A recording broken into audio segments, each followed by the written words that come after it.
Om Shanti. Good morning. साकार मुरली 26 अप्रैल 2024। बाबा का मीठा मीठा पत्र मीठे मीठे बच्चों के मीठे मंथन के लिए। मंथन शुरू करने से पहले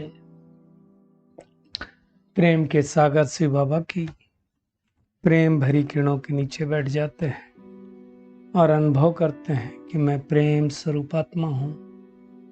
प्रेम के सागर की संतान आज की साकार मुरली बाबा ने एक चीज के ऊपर पूरी मुरली फोकस की है और वो है दृष्टि। जी हाँ, कौन सी दृष्टि? भाई भाई की दृष्टि पक्की करना।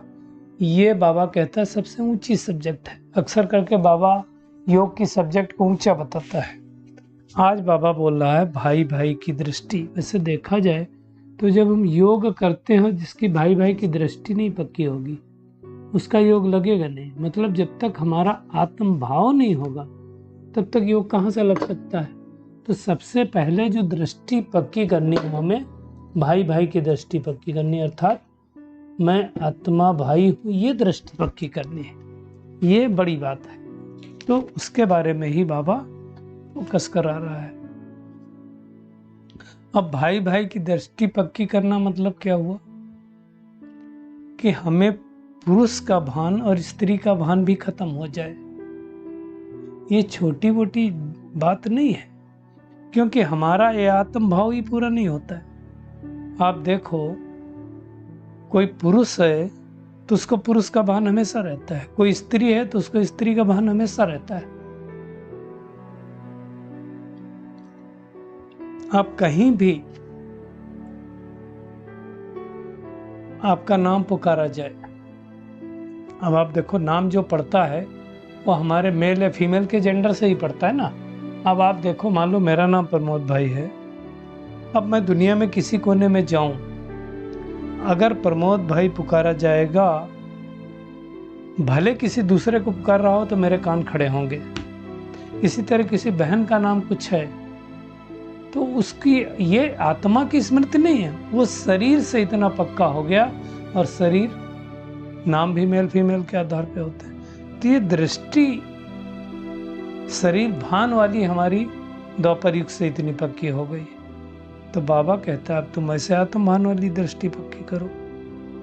मतलब जो ज्ञान रूपी तीसरा नेत्र दिया है उससे ये स्मृति रहे कि ये चाहे पुरुष के चोले में है चाहे स्त्री के चोले में है, लेकिन है आत्मा इस चोले में। ये वाली ऊंची मंजिल है।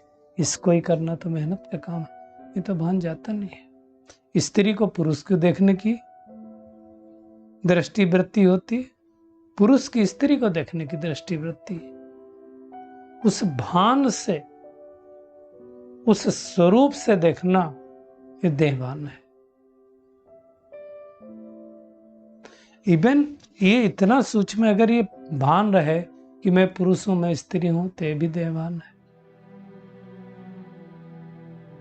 तो ये मेहनत है, ऊंची मंजिल है। इसलिए बाबा ने कहा ना, जरा भी आंखें धोखा न दें। क्रिमिनल कौन है भाई? क्रिमिनल तो आंखें होती ना। शुरुआत कौन करता है? किसी भी कर्म की शुरुआत, कर्म हो या विकर्म हो या सुकर्म हो, करती तो आंखें ही हैं। इसलिए दुनिया में क्या किया कि आंखें कुछ और देखेंगी नहीं, इसलिए आंखों को ही निकाल दिया। तो बाबा कहता है कि आंखें बिल्कुल धोखा न दे। किसी देहधारी के नाम रूप में बुद्धि नहीं जानी तो क्या होता है, फलाना अच्छा है फलाना खराब है। देखो, बुद्धि या तो कोई बहुत अच्छा उसमें जाती है या तो कोई गड़बड़ है उसमें जाती है। दो ही जगह जाती ना बुद्धि। बाबा कहता दोनों जगह बुद्धि जानी नहीं है। और बहुत इंपॉर्टेंट बात बाबा ने कही, बुद्धि में जरा भी विकारी छीछी संकल्प ना आए, है ना। छीछी संकल्प तो देहभान में आने से ही आते हैं। ये मेहनत है। बाबा कहता है इस सब्जेक्ट में पास होने वाले विश्व का मालिक बनेंगे। बिल्कुल क्लियर कर दिया बाबा ने। जो आत्मा भाई भाई की दृष्टि वाले सब्जेक्ट में पास होगी वही विश्व का मालिक बनेगी। जो पास नहीं होगी वो नहीं बनेगी। अब अपनी चेकिंग करना है भाई कि हमारी दृष्टि कैसी है, भाई भाई की है कि नहीं है। जांच करनी अपनी, क्योंकि देखो सतयुग में सब तरह के पद हैं। महाराजा महारानी भी है ना, दास दासी भी है, रॉयल प्रजा भी है, गरीब प्रजा भी है। गरीब मतलब खाना नहीं होगा ऐसा नहीं। आज बाबा ने तो क्लियर किया। देखो जो महाराजा महारानी होते हैं सभाएं लगती है ना, सबके दास दासियां होती हैं, आज भी होते हैं, तो उस समय क्यों नहीं होते होंगे। बाबा ने कहा कि जो खास दास दासियों में भी कैटेगरी है ना। अब एक दास दासी होगी महाराजा की, से लक्ष्मी नारायण की, श्री कृष्ण की पकड़ लो। एक दास दासी होगी दूसरे महाराजा की जो नॉर्मल होगा, ये तो विश्व महाराजन में आते हैं ना। तीसरी दास दासियां होंगी आपकी, रॉयल प्रजा भी तो रखती होगी दास दासियों को। अब सोचो तीनों में फर्क तो होगा। जो महाराजा की दास दासी होगी वो जो महाराजा भोजन करेगा वही खाएगा, बाकी सबको बाहर वालियों को ऐसा नहीं होगा। तो हाँ, ये मेहनत के ऊपर है। जितनी जितनी हम मेहनत करेंगे उतनी उतनी वहां पर हमें बादशाही ऊंच मिलेगी। इसमें गफलत बिल्कुल करनी नहीं चाहिए। गफलत करेंगे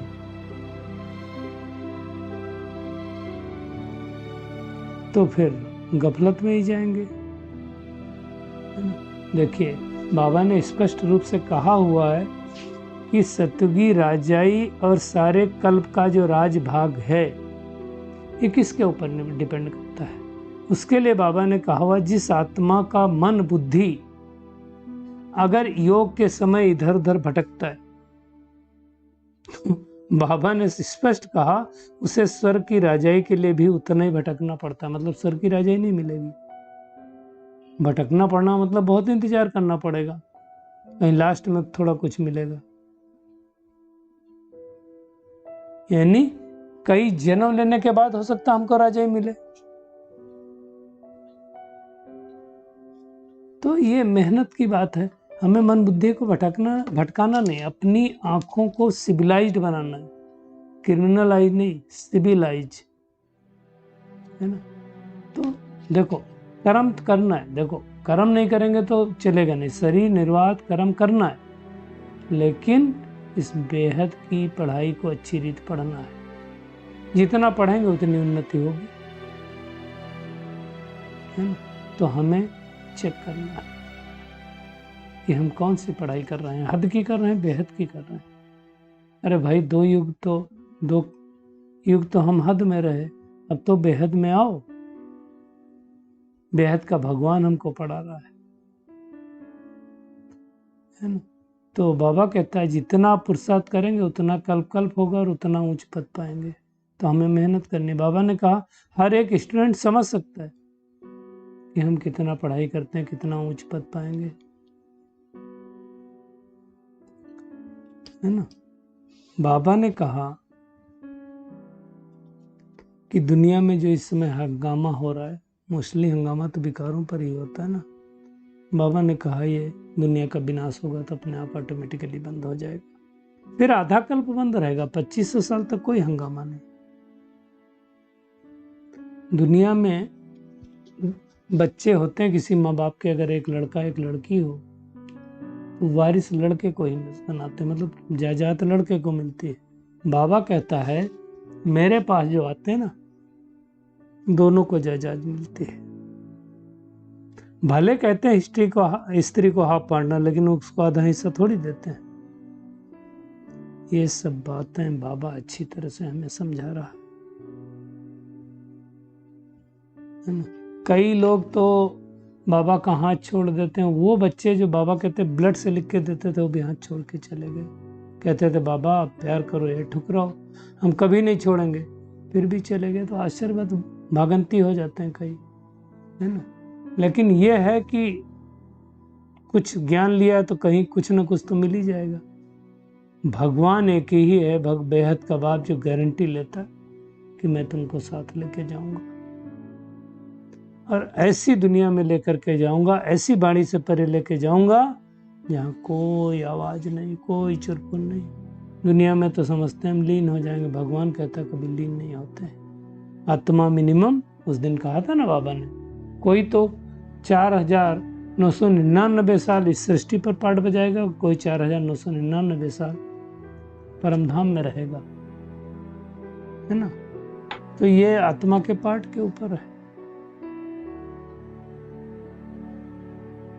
तो ऐसे बाबा को कितने प्यार से याद करना चाहिए, जो हमें आकर के जी दान दे रहा है, घड़ी घड़ी शरीर छोड़ने से बचाने वाला। आप देखो जो 84 जन्म हम लेते हैं, सतयुग त्रेता मिला के 21 जन्म हो गए, बाकी जो 63 जन्म हैं वो 2500 साल में होते हैं। आप सोचो, अगर एवरेज पकड़ो तो 40 साल से तो ज्यादा एक जन्म हो ही नहीं सकता। तो कोई जन्म 10 साल, कोई 20 साल, कोई मतलब बार बार हमें शरीर छोड़ना पड़ता है, शरीर लेना पड़ता है। तो हमें मुख्य मेहनत ये करनी है। बाबा ने कहा अच्छे अच्छे को बच्चों को माया अपना बना लेती, और जब माया अपना बना लेती तो फिर बाबा को फारकती दे देते हैं। क्योंकि क्या होता है, अगर हमारा कंट्रोल हमारे ऊपर नहीं है तो इस समय सोशल मीडिया हावी है, आपको कुछ भी दिखा करके अपनी तरफ ले आएगी। क्योंकि सोशल मीडिया पर जाने क्या क्या हो रहा है, आप जो करते हैं उसके खिलाफ हो रहा है। तो बहुत ध्यान देने की जरूरत है, या तो जाए नहीं, और जाए तो पूरा कंट्रोल रखें। बाबा कहता मैं तुमको कितना सुनाऊं, क्या करो, सवेरे सवेरे उठ करके अल्फ को याद करो, बस तो बे की बात सही मिल जाएगी। भगवान आया ही हमें सुधारने के लिए। बाबा कहता अपना चोपड़ा निकालो और चेक करो हम कितना सुधरे हैं, कितना बाबा को याद करते हैं। व्यापारी लोग अपनी मुरादी निकालते हैं ना, ऐसे हमें भी निकालनी, घाटा तो नहीं डालते हैं।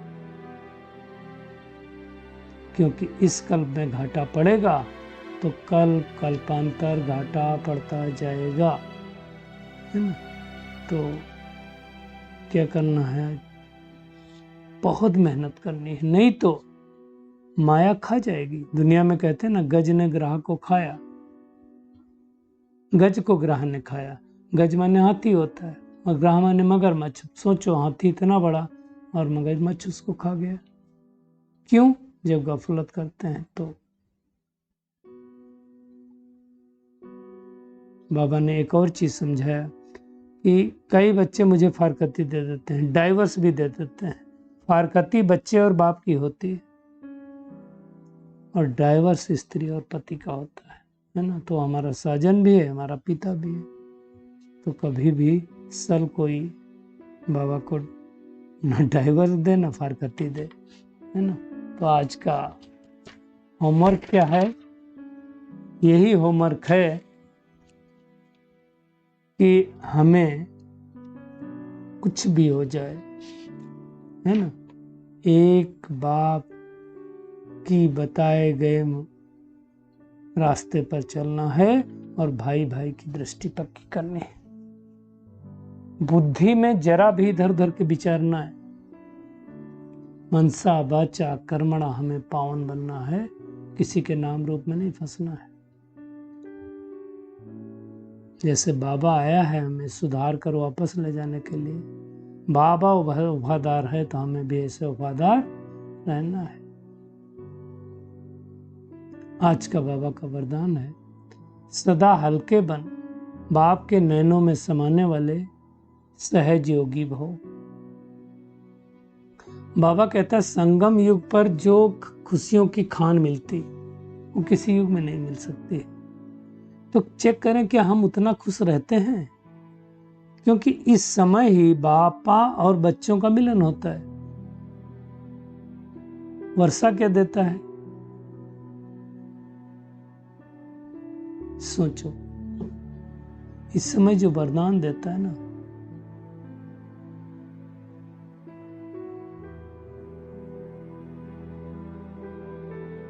जो खुशी देता है ना, ठीक है सतयुग में बादशाही तो मिलेगी, वो वर्षा है, परंतु अभी जो प्रत्यक्ष फल मिलता है, क्योंकि आप देखो दुनिया में भी वरदान जितना देवी देवताओं को दिखाते हैं देते हुए, मेहनत नहीं करनी पड़ती है।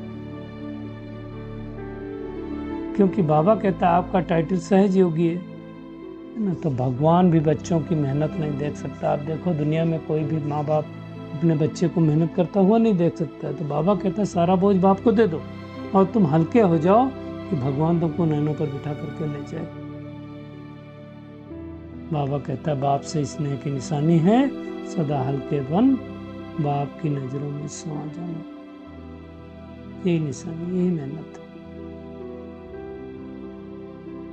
स्लोगन है नेगेटिव सोचने का रास्ता बंद कर दो तो सफलता स्वरूप बन जाएंगे। नेगेटिव संकल्प कोई आने नहीं चाहिए। शुक्रिया मीठे प्यारे बाप दादा, शुक्रिया आप सभी का इस मीठे मंथन के लिए। अच्छा, ओम शांति।